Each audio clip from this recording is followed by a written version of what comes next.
everyone, and welcome back to the video. Welcome back to the channel, and to this video. It's still November 10th on Monday. I'm home today doing laundry. Tomorrow we take our car in to get fixed. Hopefully to get diagnosed and hopefully fixed. And then I have appointments later in the week. So I figure today will be a good day to do some of these videos and hopefully get them out to you in a timely manner, because I still have a few to edit. So maybe I'll edit today as well. We'll see how all of this goes. In the last video, I talked about the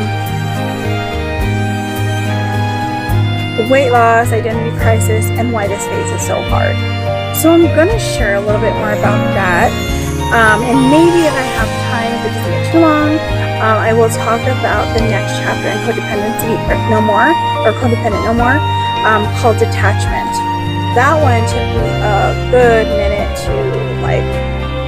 I still haven't finished the whole entire chapter. I have like a page and a half left, but I figured, if I do, there's not a whole lot left that I can kind of scan through real quick, but to kind of give you an idea of what I've written in my journal so far, because it was a really eye-opening chapter. So let's go back. Now, I've talked about the weight loss. I've talked about losing 71 pounds, like losing a whole human. It's insane. I still can't even believe it. I don't think I can carry that much right now, lifting it myself. I've talked about the identity crisis with the who am I now? And granted, getting older, all of the different changes. I've talked about the wrinkles and the white hair and all of these things, and just mentally feeling different as well. And sometimes feeling like you get up and you're 90 years old because you can barely move. So there's all of those things going on, right? But then there is this idea of, well, who are you really? Because you've been someone else, or what somebody else may need, for so long that you have no idea who you are, right? And I'm like, well, who am I? And I did that last video of the I'm of, right? I'm of these things. And so I know bits and pieces, right? These are the things I've held on to. My faith, being a child of God, that is very important to me, and that is the foundation of everything that I am. I'm a reader. I love to read. My husband tells me I'm a nerd. I love reading books. I love just gathering information about things. I love journaling. So these are all bits and pieces of who I am, what I love, what makes me come alive, what makes me feel good. But see, for the most part, I would keep that all to myself. I still have how would I go to a book club and talk about a book that I'm reading? Because I'm always afraid I'm going to sound like an idiot. I'm going to like the parts that don't make sense. These kind of books, it's different because they're about something specific. They're not just some novel that everyone could get a different interpretation. I mean, granted, out of these kind of textbooky, I don't know, self-help type of books, you do too, but they're a little bit different maybe. And so I'm just having a struggle with that, right? And I've been thinking about how I see myself, in this whole identity crisis, right? So I was talking to my counselor today, and I was telling her, about the struggle I'm having. She's like, well, why is this phase of your life, this phase that you're going through, so much harder than all the other phases? She's like, I know you've gone through phases. I had my goth phase, which wasn't really full-on goth phase. It was just that I was always in dark clothing anyway, or dark makeup anyway, because I wanted to be invisible. And so it was just another section of that whole wanting to be invisible and people just leave me alone because everything was so overwhelming. But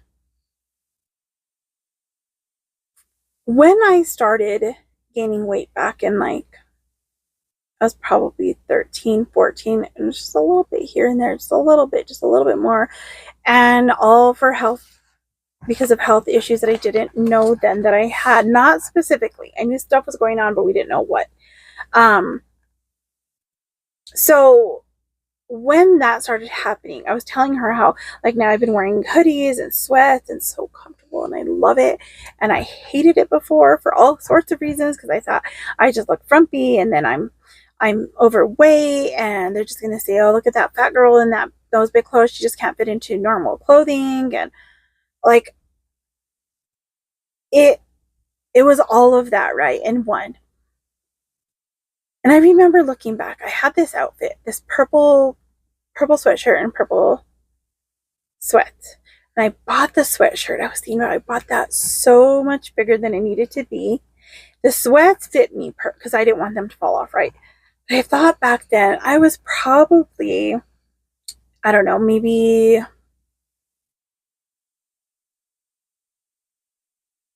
might have been a probably junior year, I believe. So it was what, like 17-ish, 16, 17? And I remember like being so uncomfortable the whole day that I wore it. I loved it. It felt so good to wear it. I felt like that part of the comfort, but I was like all eyes on me. And then I'm wearing all purple and like my favorite color, but still it was like, the old purple people eater, just all the stuff. But anyways, kids are cruel. And so anyway, I don't remember if that was ever said to me, but I think I said that to myself. Like I felt all these things, right? And then I'm thinking, I saw the woman that I became when I was 245, 250 pounds. I saw her then. She didn't exist then. But that's what I thought I looked like. I thought that's what I looked like then. So I think that's why I got where I got too, because my thought process, our thoughts and our words and are so powerful. And I probably was wearing like, I don't know, medium pants. I would say that at that point in my life, I was probably like 135, 140 at the highest, which is still, for a 4'11", 16, 17-year-old, that is still, you're still overweight, right? I get it. But looking at where I'm at now, if I could be that person, I feel good now. I feel better. I think of like, yeah, I'd still have a little fat on me, but it wouldn't be that bad. But then it was so bad. It was the worst thing in the world. It was like, and so I saw this person that was just huge, and I wasn't. I saw a person who was the most ugly thing, the most disgusting thing. She was stupid. She was not worthy of anything, not worthy of someone's love, not worthy of attention, not worthy of anything. She was just there to be in the background and do things for other people. And all this time I had a strong faith in the Lord, and I knew He loved me. But even then I was like, well, He loves me. I know He does. But let me just help Him. Sort of. I'll take care of my stuff. And I'll help other people because they are more important than I am. I'm not important. I'm just whatever. And I always worried that if I saw myself as even a little pretty, even a little like, oh, you look good in that, or even a little bit like looking nice that day, or that I was smart, or that I could do things and I had value, that I would become prideful and I would become haughty and I would become this person that nobody wanted to be around because I was so stuck up. I mean, like, I worried about everything. And I think, why would you even think that way? Why would you think you'd be that if you weren't that? Like, the fact that you thought about it probably means you wouldn't do that, right? But I really thought I would. And I worried about it. And I let it control me. And I let it make me, like, not ever care about myself. I mean, for the longest time, I would look at myself in the mirror and I'm like, I would tell myself, you're ugly, you're stupid, you're everything that I could think of, right? Knowing that in the Bible, it tells us that the power of life and death are in the tongue, and our thoughts, we're supposed to take them captive under the Lord, right? Under what He has told us is true, we should take them captive under that. And I knew all that. And I could do that for someone else. Like if somebody else was saying, hey, I'm ugly, I look like crap, I like whatever, I'd be like quick to say, no, that's wrong. You're not supposed to think that way. You're whatever, you're worthy, you're beautiful. And it didn't matter what other people think. I could do that and I could encourage people. Then like I could see the truth for them, but not for me. I went my whole entire life struggling. Like, and I'd find these outfits that I loved, and I'm like, for 5 seconds, maybe not even that long, I'd be like, that looks good on you. Nope, you're ugly, you're stupid, people are gonna make fun of you. You shouldn't even think that you could dress that way because that's for pretty people. Like, it was the same thing even with the sweats. Okay, like these cute like sweats, right? They're so comfortable, and I don't care now. Now I'm gonna wear them. I still don't feel that great and confident in them, but I'm gonna wear them anyway.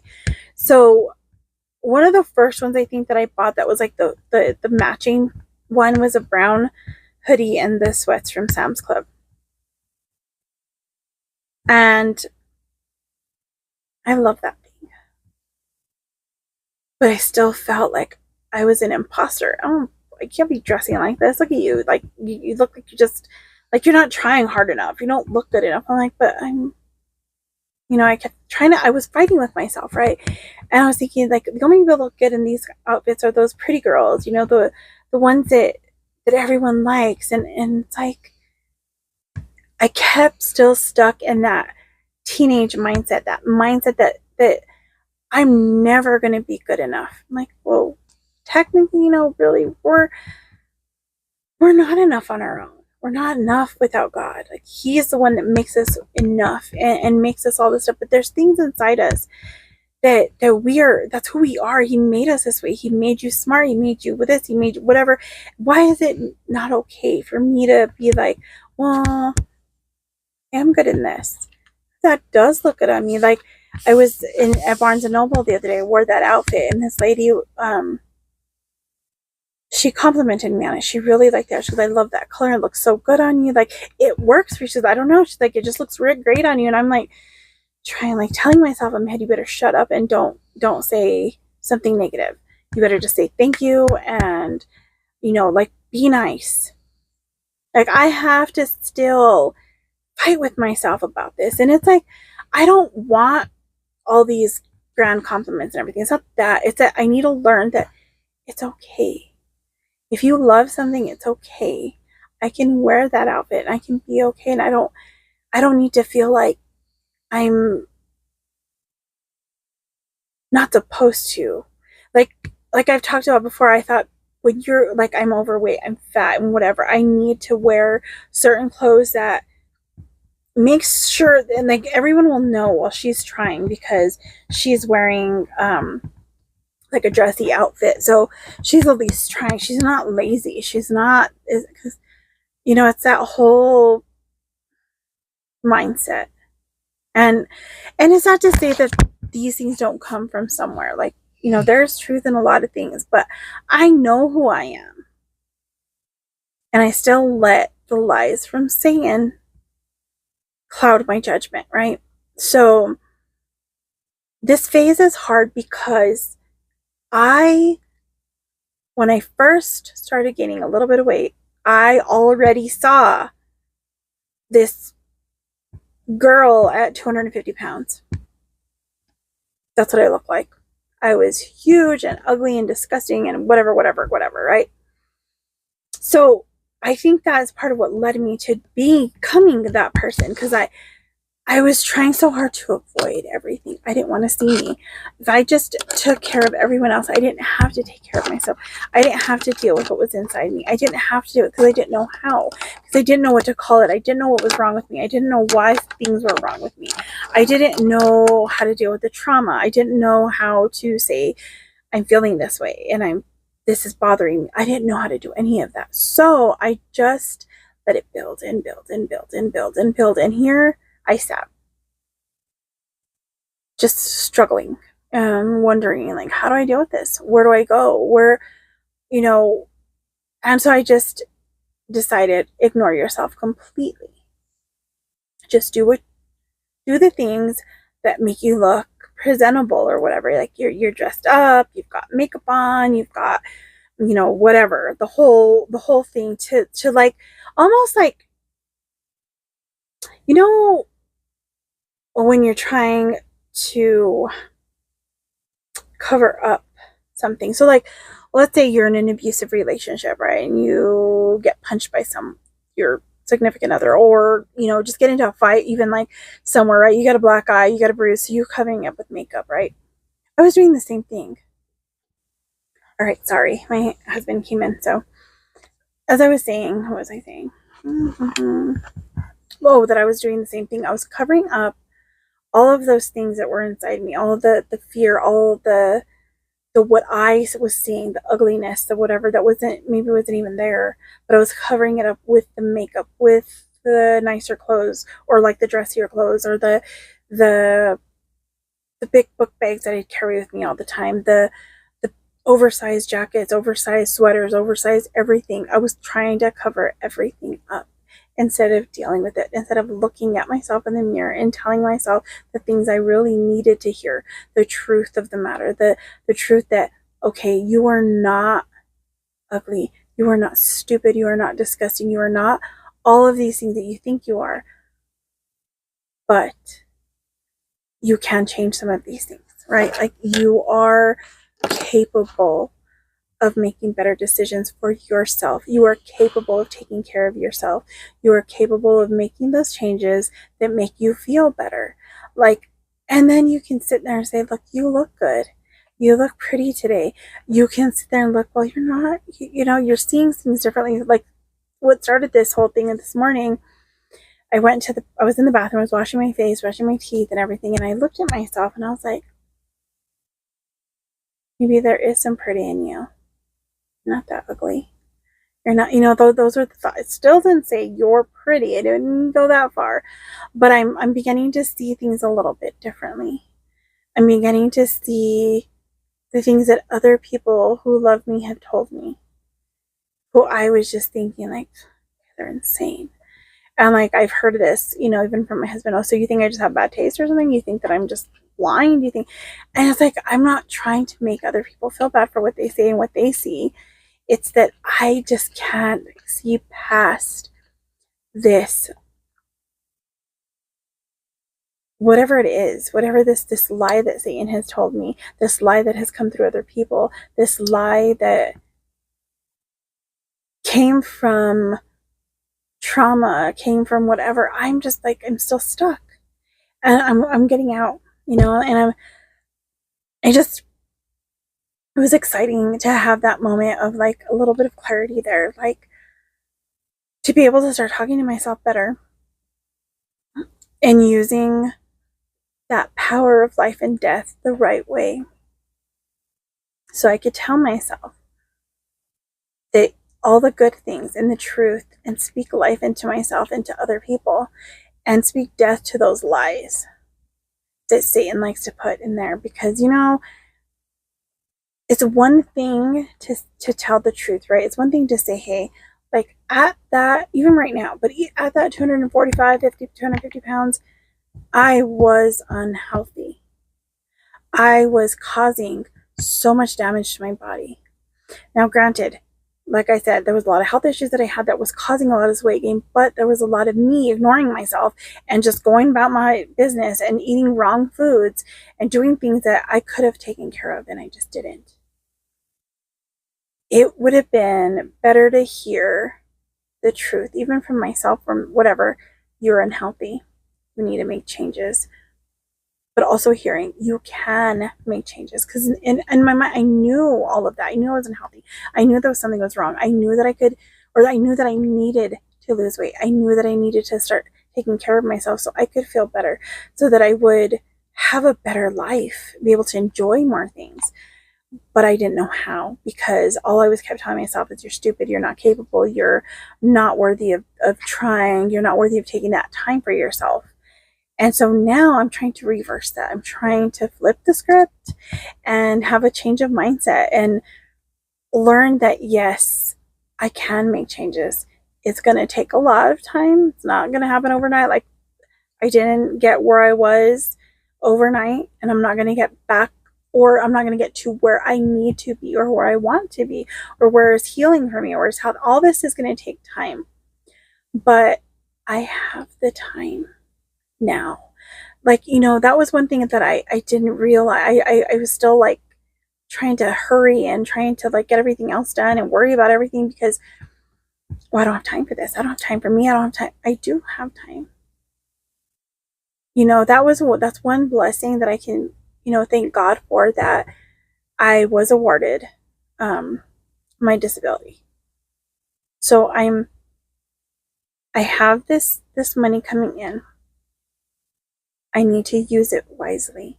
I need to use the time that affords me wisely, taking care of myself, doing the things that I love that will help me to regain a sense of safety, of security, of peace, of calmness, to lower those cortisol levels, to lower that anxiety, to take that depression to like where it's barely bothering me. Because maybe they will go away. Maybe God will completely heal me. I don't know.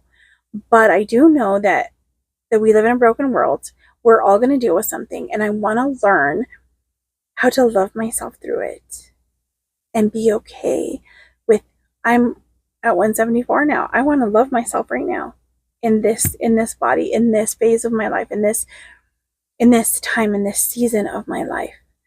In the season that I am 47, I'm going to be 50 in February. I mean, geez Louise, I'm going to be 48 in February. I just jumped a whole couple of years forward. But I want to have all these great things happen. Like just doing that walk that I did the other day. I'd been wanting it. It had been on my bucket list in this journal since September. That's when I first started doing these. I think I had done them before, but I don't remember exactly. But I had it. And I only checked off one thing. Actually, no, I didn't have it in September. I had an opening for something and I never wrote it down. I think it started in October that I had that written down. Yeah. I had already been saying it. I just hadn't written it down. But I wanted to walk the river, walk in Las Vegas. Even then, in October, I didn't mark anything. I was supposed to mark one thing off of that. Maybe, yeah. I thought, well, two things. Read the Bible daily and lose 8 pounds. Those were like the things I did. But like all these other fun things, still didn't do them. I didn't make time for them because somebody else needed my time more. But that day, I did. I took that time. I said, you know what? I'll go a little earlier and I'm going to go to the Riverwalk. I'm not going to freak out. I'm not going to let anxiety take over. I'm going to say, no, not today, Satan. God is with me. I can go do this. Even if it's just for 5 minutes, it doesn't matter. If I can only walk for 2 minutes before the pain gets too bad, I don't care. I'm going to do it. And so I did. And I will take you along with me on that in one of these videos coming up soon. You should see that. And just to check something off, like I'm doing this for myself. It's for my health, for my physical health because I'm walking, for my mental health because it's there by nature. The river was right there and it's such a beautiful area. It's for emotional health because I'm not holding myself back anymore. I'm allowing myself to do something for me. I'm allowing myself to feel good, to feel that I can, like I'm loving myself because by making myself go walk. And I even did a second walk that day later on at the Harris Pond, which is a little pond. It's just like, it's not a very long walk. But I did it and it was like, this is amazing. The other day I took Graham for a walk just to the culvert. It's not even like, I could see the tree where it's at from here. It's like maybe a 2-3 minute walk over that way. But we went together and Ben was down there and we went to meet him down there. And he goes down there. I don't have to go with him right away, but I could get Graham ready and we can go for a walk. Like those are the things I need to start doing instead of holding myself up in here. And I have to say that one thing that has changed for me this year was going to Barnes & Noble. Like I would never have gone down anywhere by myself. Just sit by myself and have coffee. Granted, I have my books and everything. And I'm like kind of, sitting in my own little space or whatever. I'm in my own little world a little bit. But I'm using that time to read the Bible, to read these books that I'm sharing with you guys, to journal my feelings, to kind of like bring healing in myself, right? But the first day I went in there, I was out so fast. I was like, I was walking, so couldn't even look at the books. I was so overwhelmed by what was in there, and I was like looking around, like, oh my god, people are looking at me, or somebody is not going to like that I'm in here, or I look funny, or whatever it was. This was back in like March, I think May. I can't remember when the first time. I need to look that up and find out. But it's slowly, I've been able to go more often and actually stay longer. Like one time, maybe two times, I've stayed like almost 3 hours in there. I got so hyper. I think the espresso helps me get like really hyper focused. I don't know, because I just like when I was doing like now this whenever day this was the 7th, I guess it was, that I did the chapter on detachment that I'm gonna share. Probably not in this video, but I'll share it in another one. I was there for 3 hours in that chapter, and I was listening to music. I was doing a couple of things, but still, it was just like, it was amazing when I got it. I was like, whoa, I've been here for that long, but I could barely stay in there for 5 minutes, 10 minutes tops. There was times that once I feel like the 20-minute time come that I was sat down, got coffee, I was like, I'm ready to go. Then the hour started, and I was like, okay, I can make it to the hour. Then I noticed that when I made it an hour and a half, and that hour came, I was like, get out of here. You got to go. You got to go. The anxiety hits. And I'm like, just pushing just a little bit further. But those are the things that are going on right now, and I'm just wanting to share these things in hopes that maybe this will help you guys, if you're struggling with this, or someone else that might be struggling with this, and just sharing my journey, and hopefully that you'll find blessing in some of it, or just find something to just to say, hey, I do feel like that sometimes, and maybe I can try this. And if you guys have any suggestions on like fun things to do for in my situation, with anxiety, with chronic illness, all that, but what do you guys do that brings you peace and brings you joy and makes you feel alive? I'd love to hear from you guys in the comments, and I'll see you guys in the next one. God bless you. Bye.